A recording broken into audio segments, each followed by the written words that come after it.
एक सवाल है कांग्रेस के बारे में। आपने इतने सारे 100 से ज़्यादा रैलियां की हैं और आपने लगातार आरोप लगाया है कांग्रेस के ऊपर कि वो एक मुस्लिम जो उनकी जो पॉलिसी है, उनका मैनिफेस्टो है, माइनॉरिटी अपीजमेंट, तुष्टीकरण की पॉलिसी है। आपने ये भी कहा कि वो हिंदुओं का धन, मंगलसूत्र लेके मुसलमानों को दे देंगे।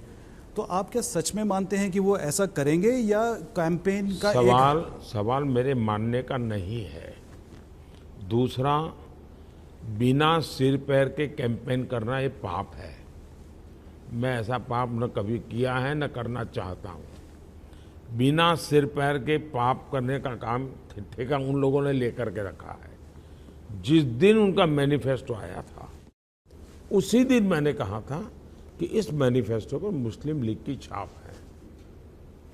कांग्रेस पार्टी का काम था कि उसी दिन वो जवाब देते कि देखिए हमारे ये मुद्दे हैं, मोदी जी कह रहे सही नहीं है।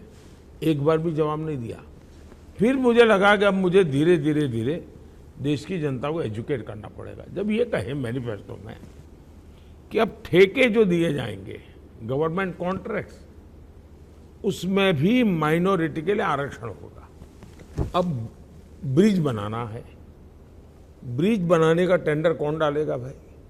जिसके पास रिसोर्सेज हैं, जिसके पास एक्सपीरियंस है, जिसके पास कैपेसिटी है, जो धन लगा सकता है, टेक्नोलॉजी लगा सकता है, वो आएगा। अब आप उसमें भी आरक्षण कर देंगे तो मेरे देश के विकास की कहाँ जाकर के रुकेंगे भाई? ये मैनिफेस्टो में लिखा है उन्होंने मनमोहन सिंह जी ने खुद ने, जिस मीटिंग में मैं मौजूद था जब मुख्यमंत्री, उन्होंने कहा था देश के संसाधनों पर पहला अधिकार मुसलमानों का है। जब मैंने ये उदाहरण दिया तो इन्होंने कहा नहीं ये नहीं, तो फिर मैंने एक वीडियो कॉन्फ्रेंस और उनकी प्रेस कॉन्फ्रेंस ला करके रख दी। ये बात है।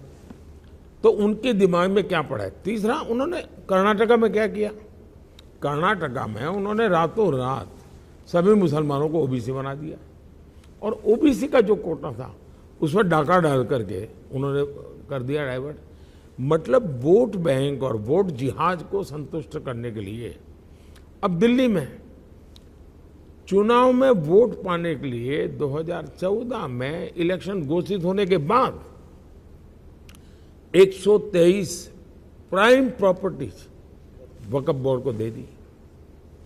ये सारी चीजें बताती है, मैं उसका हवाला दे रहा हूं। और मैं मानता हूं कि चुनाव में मुझे ये लोग हैं जिन्होंने संविधान की जो सेकुलरिज्म का स्पिरिट है, इसको उन्होंने अपनी चुनावी राजनीति के लिए तबाह करके रखा हुआ है। मुझे संविधान के उस स्पिरिट को एस्टैब्लिश करना है, इसलिए इनको लोगों को एक्सपोज करना जरूरी है। और चुनाव अपने आप में लोगों को एजुकेट करने का अवसर होता है।